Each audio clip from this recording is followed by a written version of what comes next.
Ani qabne muuxannoo si gaafachaa jiru ani jaalallee ati qabdu duraanii sanatti mi maqaasi ani immoo waan ajaa'ibaan si fidee dhufe namna bira jiru hin dubbista. sitti mun dandeenyu yoo namni nam beeku kan si bira jiraatu ta'e addatti waan sitti muu danda'u jiru. Firoo ergaa adda baatanii jaalallee ta'e waan itti maal rakkina qaba?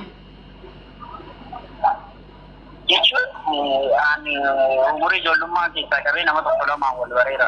Gaafa siin jedhu nama akka sadarkaa agarra jiruutitti. Eshi nama amma hin ture addan bahee ture jettu sana natti. Nama tokko lama dhaabbatee mun danda'u qaba. Ani amma sadarkaan umurii agarra jiruutitti nama lamaa fi sanaa waliin hariiroo jaalalaa jalqabee. Eshi waa si gaafadhu. Ayyamamaadha. Ayyamamaadha miti. Amma ati amma fakkeenya nama san keessa lama jaalattee lamaan san keessa nama ati osoo naa deebi'anii baay'een jaaladha jettee hawwituu kan yaaddu ni qabda isaan lamaan keessaa. Nama naaf deemu jedhee barbaadu qabu sababni isaa namni gaafa deemu iyyuu kallattii isa baasu filatee deemee miire. Kanaafuu hin barbaaddu jechuudha. Nama naaf deemu jedhee barbaadu qabu. Yani akka araaramtuun illee feetu. Ani wanti nan barbaadu yoo jiraate. Jireenya namaa keessatti namni kamiyyuu gammadaa ta'e akka jiraatuun fedha. Namni sun na waliin jiraachuutti gammadaa hin taane taanaan narra fagaachuun isaa kan isa gammachiisu yoo ta'e gammachuun gosa caalaa gammadaa ta'uun barbaada. Ani kanarraan kana ta'e namni gara kiyya akka dhufu wanti na yaalu tokko iyyuu hin jiru. Sababni isaa namni deemuu barbaadu. Sosobbaan bira namaan godhu waan ta'eef haa deemu jedhee dhiiseera nama kamiyyuu. Firoo. Garuu immoo namni tokko jireenya bu'aa bahii jaalalaa keessatti bu'aa bahii hedduu qabdi. Jaalalli akka qalliitii miti jaalalli mataa isaatti nama qorti. Bu'aa bahii hedduu sana yoo harka wal qabattanii jaalala keessatti obsi yoo hin jiraanne yoo waliif yaaduun walii yaaduun yoo hin jiraanne barqa achi fagaatu namni balleessu waanuma jiru waan ta'eef balleessitee yoo ishiin balleessite ati yoo ishiin abidda taate ati bishaanoo taate malee jireenya hin taatu beekta jaalala keessatti. Yoo ishiin akka sanatti yoo waliin obsitanii waliif obsitanii waan tokko sirra walii darbaatii malee waanuma xiqqoos waliin lolanii walirraa fagaachuu miti. Yoo wal lolanis immoo dhiifama walii godhanii walitti deebi'uudha. Yaani akka kanatti akka salphaatti walirraa fagaachuun nama wal jaalatirraa baay'ee ulfaataa miti. Yani namni balleessuu waan qabaatti waan jechuu barbaade namni barreessuu waanuma jiru dhiifama gootee fi maaliif isaan keessa nama tokko hundeeffannedha. Nama si jaalatu baay'een nama additti argamaa fananiif asitti dubbachaa jira. Isaan keessa. Nama baay'ee si baajara namni naan jaalatu. Isaan keessa nama si jaalatu jira nama addi. Namni na jaalatu bara namni yoo natti himne akkamitti adda baasuu danda'a? An naman jaalatu beekaa malee nama na jaalatu beekuu hin danda'u. Atamma eenyuun irra jaalatta warroota wal lolteessan lamaan keessaa? Kana si galu jaalallee nama jaallatu wal caalchisee nama hin jaallatu si galee amma nama baay'ee si jaallatu gaafa naan jettu namni baay'ee na jaallatu nama tokkoon beekaa isheen isaa haadha kiyyaa tarii harmee kiyyaa laata jedhee yaadee malee nama kan biraa nama addatti murteessu jaalallee kana dura waliin turte akka gootu taati jechuudha. Waan na gaafachuu qabdu batte taana gaafattuu sitti hima. Kanarraan kana kee namatti ilmaami maqaa namatti ilmaami ishiin. Ana nama firoo si gaafachuu dhufee nama ati jaalattu nama si jaalatu nama keetti argamaa maqaas nama si jaalatu sana wal loltanii adda baatanii nama san maqaa naadha maqama siifichaa barbaade sirra. Dirqama. Yaa na bira jira waan ta'eef abbaan sun yoo akkas ta'e sana booda waan xiqqoo si gaafadhu qaba. Kan siin jedhu dhageessaa namni itti walitti bu'e nama lama turee siin jedheen. Isa reefu walirraa fagaate. Arreefu. Yoo nama maqaa tokko akka dha'u barbaadde. Yaa. Hin danda'u. Maaliif?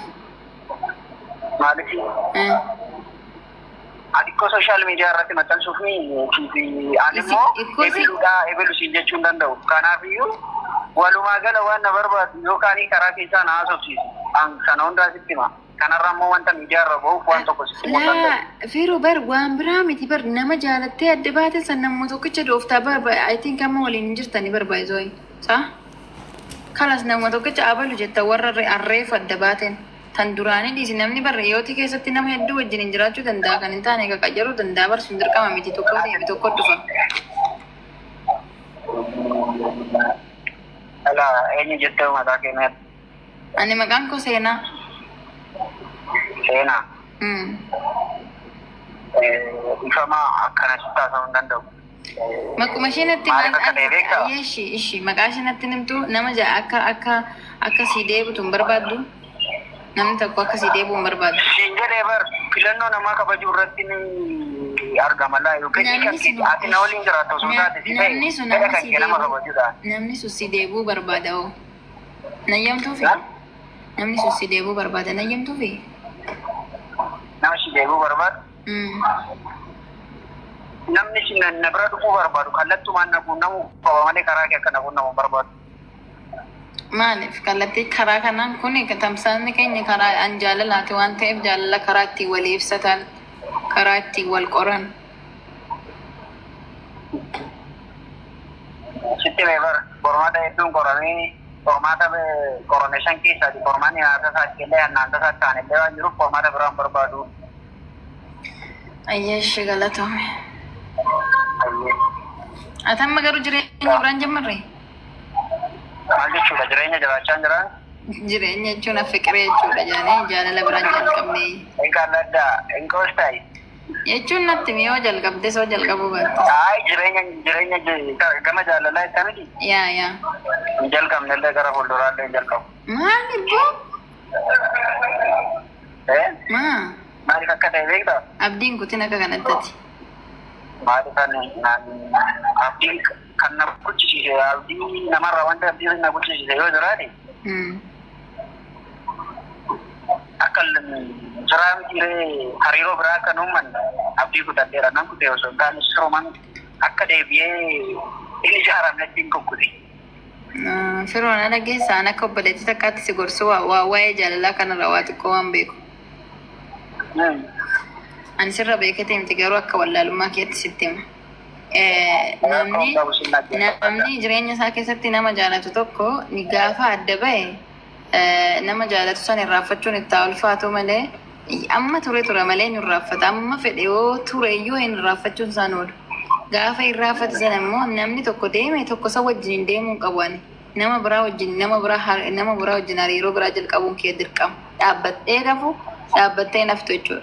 Silazii nama san dagattee yoo dandeesse nama san deeffadhu. Yoo hin dadhabne immoo yoo dandeenye immoo nama san dhiiste tooni kan biraa jaalala biraa jalqabuun kee dirqama jechuudha. Sanaaf gochuudhaaf immoo akka duraatitti jaalachuu dhiisuu dandeessaa. Akka duraatitti amanuu dhiisuu dandeessaa. Garuu inni amantas na amanii ni jaalattas dirqama sun. Waa kun of amansiisa. Silazii jireenya kee keessatti abdii akka kanatti karaa jaalalaatiin kutattee ilma namaatirraa fagaate taanaan na amane yoomiyyuu namatti siqxu. Ati yoo namatti siqxe suuta namaa wal baraa deemtaa otoo ati hin beekin jaalalli si qaba jechuudha. Akka obbolummaatitti dubartoota hin jaalalli suuta si qaba jechuudha jaalalli otoo ati hin beekin.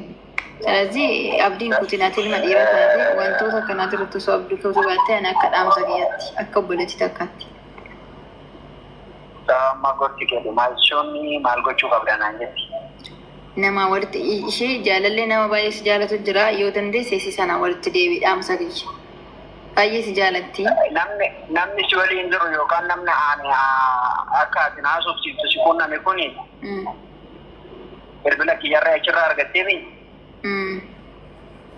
Kanaafuu maal gochuu qaba beektaa qaxxitumaan na quunnamuu qaba. Siyaa dawwalanuu. Sababni isaa abbaan dhimma ana waan ta'eef hariiroo anaa fi nama sana gidduu jiru anaaf nama sanatu beekaa karuma sanaan bitachuu danda'u. Ishiin siyaa dawwaltu. Gara fuulduraatti immoo hariiroo nama faana inni humdaa kan jette sirriidha uumamuun hin danda'ama.